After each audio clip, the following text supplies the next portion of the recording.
আসসালামু আলাইকুম। সকাল ৯টা বেজে ৩০ মিনিট। আজ বৃহস্পতিবার। বাংলাদেশ বেতার কক্সবাজার। স্থানীয় খবরে স্বাগত জানাচ্ছি ইশফিতা আবরার সোহা। বিশ্ব পর্যটন দিবস উপলক্ষে কক্সবাজারে জেলা প্রশাসনের আয়োজনে প্রস্তুতিমূলক সভা অনুষ্ঠিত হয়েছে। গতকাল জেলা প্রশাসকের কার্যালয়ের সম্মেলন কক্ষে অনুষ্ঠিত এ সভায় সভাপতিত্ব করেন অতিরিক্ত জেলা ম্যাজিস্ট্রেট মোহাম্মদ শাহিদুল আলম। সভায় বিশ্ব পর্যটন দিবস উপলক্ষে সৈকতের সুগন্ধা পয়েন্ট সকাল ৯টায় শোভাযাত্রার উদ্বোধন, সৈকত পরিচ্ছন্নতা অভিযান, সাংস্কৃতিক অনুষ্ঠান, সৈকতে পর্যটকদের ফুলেল শুভেচ্ছা জানানোর পাশাপাশি বিভিন্ন সেবা প্রদানে ছাড় দেয়া সহ নানা অনুষ্ঠান আয়োজনের সিদ্ধান্ত গৃহীত হয়।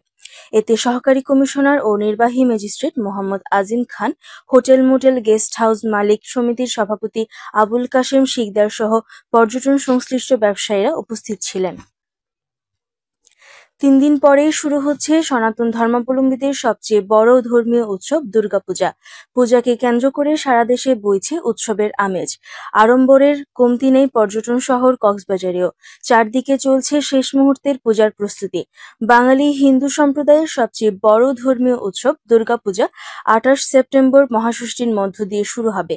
আগামী ২ অক্টোবর বিজয়া দশমীতে প্রতিমা বিসর্জনের মধ্য দিয়ে শেষ হবে ৫ দিন ব্যাপী এই উৎসব। এদিকে দুর্গাপূজাকে কেন্দ্র করে নতুন পোশাক বেচাকেনায় ব্যস্ত সময় পার করছেন দোকানি ও ক্রেতারা। অপরদিকে প্রতিমা শিল্পীরা প্রতিমা রং করতে ব্যস্ত। আবার কেউ পূজা মণ্ডপ তৈরি, আলোকসজ্জা সহ পূজার আনুষঙ্গিক আয়োজনে ব্যস্ত। বিপণী বিতান ও মন্দির ঘুরে এমন চিত্রের দেখা মিলেছে। দুর্গাপূজা উপলক্ষে সারা দেশের নেই কক্সবাজারের প্রতিটি পূজা মণ্ডপের নিরাপত্তা রক্ষায় পুলিশ, আনসার, বিজিবি, র্যাব সহ অন্যান্য আইন শৃঙ্খলা বাহিনীর সদস্যরা দায়িত্ব পালন করবেন। কক্সবাজারের hope foundation for women and children of Bangladesh এর হোপ ফিল্ড হসপিটাল পরিদর্শন করেছেন সিভিল সার্জন ডাক্তার মোহাম্মদুল হক। গতকাল উখিয়া মধুরছড়া রোহিঙ্গা শরণার্থী ক্যাম্প ৪-এ স্থাপিত হাসপাতালটি পরিদর্শনকালে হাসপাতালের বিভিন্ন সেবামূলক কার্যক্রম ঘুরে দেখেন এবং সংশ্লিষ্ট কর্মকর্তা ও কর্মচারীদের সাথে মত বিনিময় করেন তিনি। এ সময় হোপ ফাউন্ডেশনের কান্ট্রি ডিরেক্টর কে.এম. জাহিদুজ্জামান সহ অন্যান্যরা উপস্থিত ছিলেন।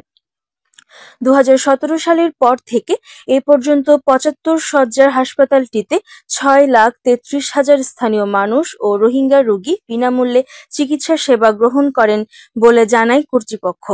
রামু পাবলিক লাইব্রেরিকে আধুনিকায়ন ও গণমুখী করতে সমন্বিত উদ্যোগ গ্রহণ বিষয়ক মত বিনিময় সভা অনুষ্ঠিত হয়েছে। গতকাল উপজেলা নির্বাহী কর্মকর্তার কার্যালয়ের অনুষ্ঠিত সভায় সভাপতিত্ব করেন রামু উপজেলা নির্বাহী কর্মকর্তা মোহাম্মদ রাশেদুল ইসলাম।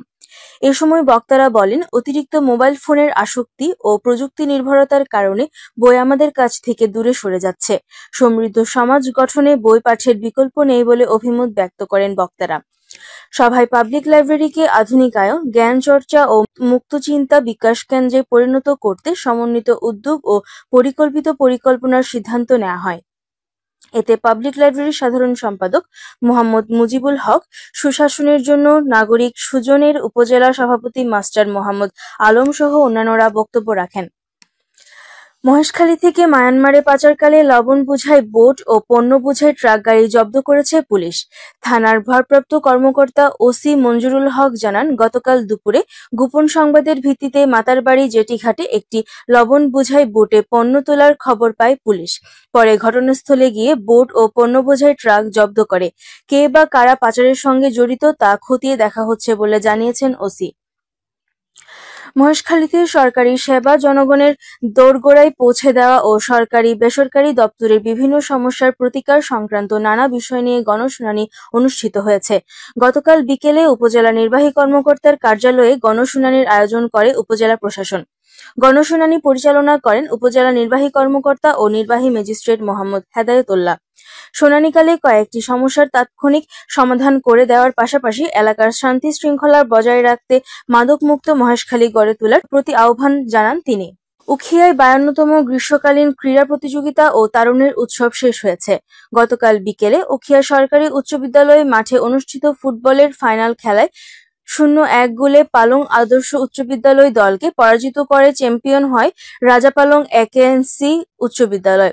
এছাড়া ফুটবলে বালিকায় কুতুপালং উচ্চ বিদ্যালয়, কাবাডি খেলায় রুমখা পালং উচ্চ বিদ্যালয়, সাঁতারে ভালুকিয়া পালং উচ্চ বিদ্যালয় চ্যাম্পিয়ন হয়েছে। সমাপনী অনুষ্ঠানে ট্রফি ও সার্টিফিকেট বিতরণ করেন উপজেলা নির্বাহী কর্মকর্তা মোহাম্মদ কামরুল হোসেন চৌধুরী। এ সময় উপজেলা পরিষদের সাবেক চেয়ারম্যান সরোয়ার জাহান চৌধুরী সহ অন্যান্যরা উপস্থিত ছিলেন।